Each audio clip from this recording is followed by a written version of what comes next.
যদি আমি বলি আমার রাসূল কেমন ছিলেন, তিনি ছিলেন মধ্যম আকৃতির, তিনি না লম্বা না খাটো।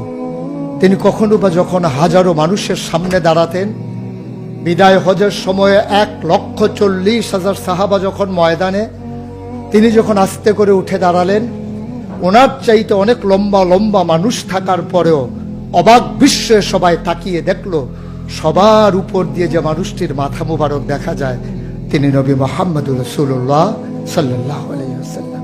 তিনি মধ্যম আকৃতির হওয়ার পরে সবার উপরে তার শির, সবার উপরে তার মাথা। সবাই অবাক বিস্ময়ে তাকিয়ে দেখলেন তার চুলগুলো হালকা হালকা কোঁকড়ানো। তিনি কখনো বা যখন চুলের ভিতরে তৈল দিয়ে আছড়াতেন, অবাক বিস্ময়ে মানুষ তাকিয়ে দেখতেন, মনে হতো চুলের মাঝে যেন মৃদুমন্দ ঢেউ দেখা যায়। তার কপালটা ছিল চওড়া শুভ্র, তার চোখের ভ্রুগুলো ছিল ধনুকের মতো বাঁকা, তার চোখগুলো ছিল টানা টানা ভাসা ভাসা, তার চোখের পাতাগুলো ছিল গোলাপের পাপড়ির মতো। তিনি কখনো বা যখন চোখের পলক ফেলতেন, অবাক বিস্ময়ে মানুষ তাকিয়ে দেখতেন, মনে হতো মৃদুমন্দ বাতাসে গোলাপ পাপড়ি দোল খাচ্ছে। তার চোখের সাদা অংশ ছিল রক্তিমাভ সাদা, কালো অংশ ছিল তার কৃষ্ণ কালো। তার ঠোঁটগুলো ছিল গোলাপি রঙের, তার নাকটা ছিল খাড়া, ছিদ্রগুলো ছিল ছোট ছোট, নাকের নিচে ঠোঁটের উপরে ছিল চিকন সরু গোঁফ। তিনি কখনো বা যখন মুচকি হাসতেন, তার গোলাপি রঙের ঠোঁট দুটো যখন একটু ফাঁক হয়ে যেত আর দাঁতগুলো যখন বের হয়ে যেত, মানুষ অবাক বিস্ময়ে খুঁজত কোথাও যেন বিজলি চমকিয়েছে। তিনি যখন প্রচন্ড গরমের মাঝে ঘেমে সিক্ত হতেন, কপালে তার মুক্তার দানার মতো ঘাম জমে যেত। তিনি যখন দৌড়ে দৌড়ে তার বিবিদের ঘরে যেতেন, আমাদের মায়েদের ঘরে, আল্লাহ রাসূল সাল্লাল্লাহু আলাইহি সাল্লাম ঘরে ঢোকার পরে মায়েরা দেখতেন কপালের মাঝে মুক্তার দানার মতো বিন্দু বিন্দু ঘাম জমে আছে। মায়েরা বলতেন, গুস্তাকি মাফ কর দিজিয়ে, বেয়াদবি মাফ করবেন, আপনি চুপটি করে একটু বসুন। নবীকে বসিয়ে ওরা ছোট্ট শিশু খুঁজে বের করতেন, অতি যত্নে পরম আদরে তার কপালের ঘামগুলো তারা শিশির ভিতরে ভরে মুখ বন্ধ করে রেখে দিতেন। ঈদ যখন আসতো, বিয়ে যখন হতো, জমানো ঘাম তারা আতর হিসেবে ব্যবহার করতেন। এ নবী তো সে নবী, হেঁটে গেছেন 1 মাস আগে রাত পথ ধরে, যাওয়ার পরে তিনি তো চলেই গেছেন।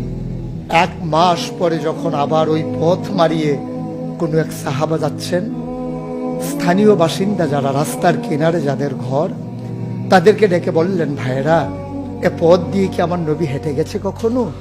বলেছ সে তো 1 মাস আগের কথা, তুমি বুঝলে কেমনে?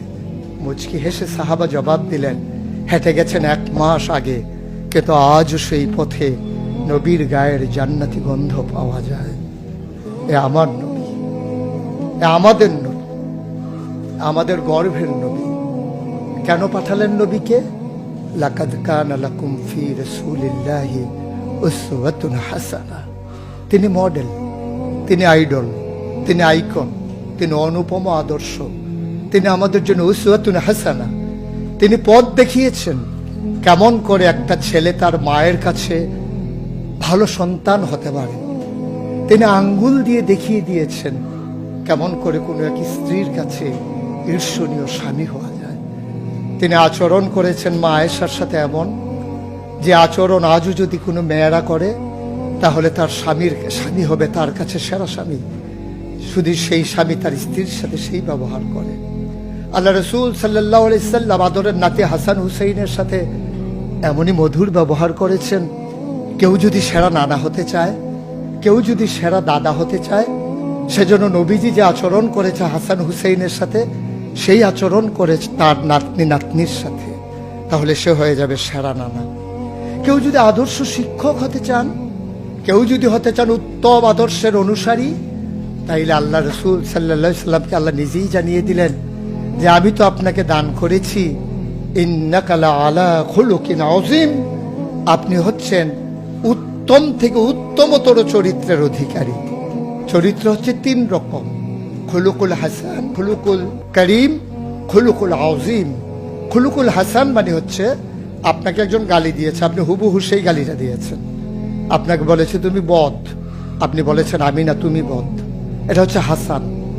আপনাকে বলেছে তুমি সাংঘাতিক খারাপ, আপনি চুপ মেরে হেঁটে চলে গেছেন মাথা নিচু করে, আপনি হচ্ছেন খুলুকুল কারিম। আর আপনাকে বলা হলো তুমি খুব খারাপ মানুষ, আপনি চুপ করে তো চলে গেলেনই, মসজিদে গিয়ে আপনি হাত উঠিয়ে দোয়া করছেন, মাওলা সে হয়তো বুঝেনি, সে যদি বুঝতো আমাকে হয়তো বলতো না, তার জন্য উল্টা আপনি দোয়া করে দেবেন। এটাকে বলে খুলুকুল আযীম, যেটা ইন্নাকা লা আলা খুলুকিন আযীম।